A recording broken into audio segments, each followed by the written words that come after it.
Dandelions delight. I am a kite. Every day I come out here and attempt to fly my tree, but it always gets tangled in the top branches of a little boy with a round head. What's good about grief? I saw a man-eating shark at the aquarium. I saw a man eating tuna fish at a restaurant. Let's have some limericks.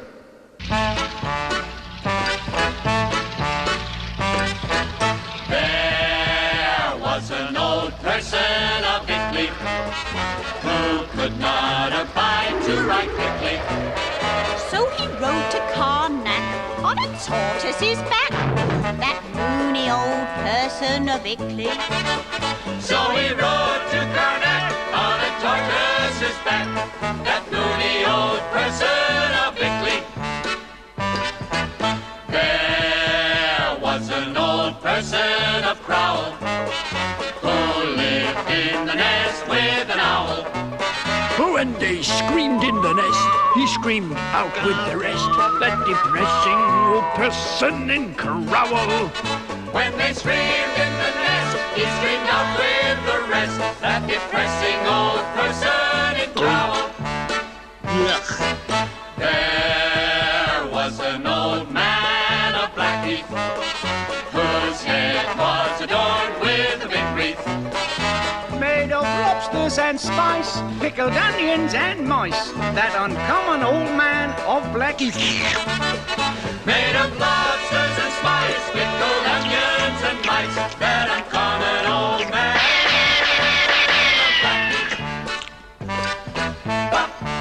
of Blackheath. Rings on her fingers, bells on her toes. She shall have music wherever she goes. Frankly, it'd be easier if I just went out and bought a transistor radio. And now we continue with our epoch, which we started last week. We present the second chapter of... Oh, what a place to work with an earache! The history of the 7 families of the Lake Pipple-Popple. Presenting the second chapter entitled... Chapter 702! The history of the 7 young parrots. The 7 young parrots had not gone far when they saw a tree with a single cherry on it, which the oldest parrot picked instantly. But the other 6, being extremely hungry, tried to get it also. On which all the 7 began to fight. And they scuffled, and huffled, and ruffled, and shuffled, and puffled, and screamed, and shrieked, and bit, and bumped, and thumped, and dumped, and flubbed each other. Oh, knock it off! Knock it off! Until they were all torn into little bits. And at last, there was nothing left to record this painful incident, except the cherry and 7 small green feathers. And that was the vicious and voluble end of the 7 young parrots. The history of the 7 young storks. When the 7 young storks set out, they walked or flew for 14 weeks in a straight line, and for 6 weeks more in a crooked one. And after that, they stood still and made a simultaneous chatter-clatter-blattery noise with their bills. About the same time, they perceived a large frog spotted with green and with a sky-blue stripe under each ear. So, being hungry, they immediately flew at him and were going to divide him into 7 pieces when they began to quarrel as to which of his legs should be taken off first. I said, knock it off! And after they'd fought for a week, they picked each other all into little pieces, so that at last nothing was left of any of them except their bills. And that was the end of the 7 young storks. The history of the 7 young geese. When the 7 young geese began to travel, they went over a large plain on which there was but one tree, and that was a very bad one.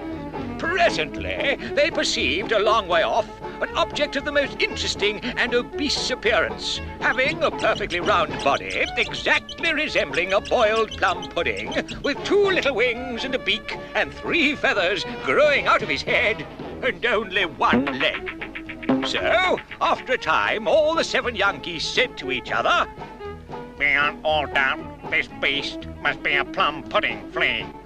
On which they incautiously began to sing aloud, "Plum pudding flea, plum pudding flea, wherever you be, oh come to our tree, and listen, oh listen to me." That's a pretty awful song, but you gotta admit it's better than the Camptown races.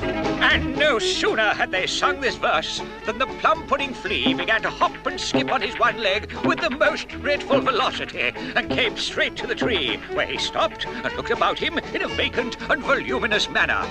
On which the 7 young geese were greatly alarmed, and all of a tremble-memble. So one of them put out his long neck and just touched him with the tip of his bill. But no sooner had he done this than the plum pudding flea skipped and hopped about more and more and higher, after which he opened his mouth and, to the great surprise and indignation of the 7 geese, began to bark so loudly and furiously and terribly that they were totally unable to bear the noise, and by degrees every one of them suddenly tumbled down quite dead. What kind of story is this? We used up 21 characters in this chapter alone. So, that was the end of the 7 young geese. I know! More next week.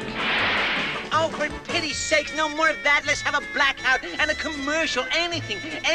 How did I end up like this? Sometimes I wish I'd never hatched. Oh, dearie.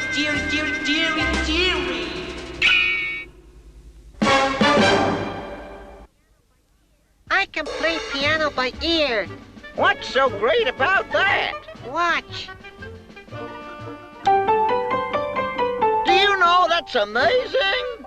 No, but if you hum a few bars, I can fake it.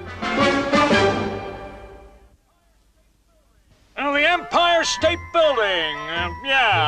Well, you go down 3 blocks, turn to the right, go 4 blocks, and you can't miss it.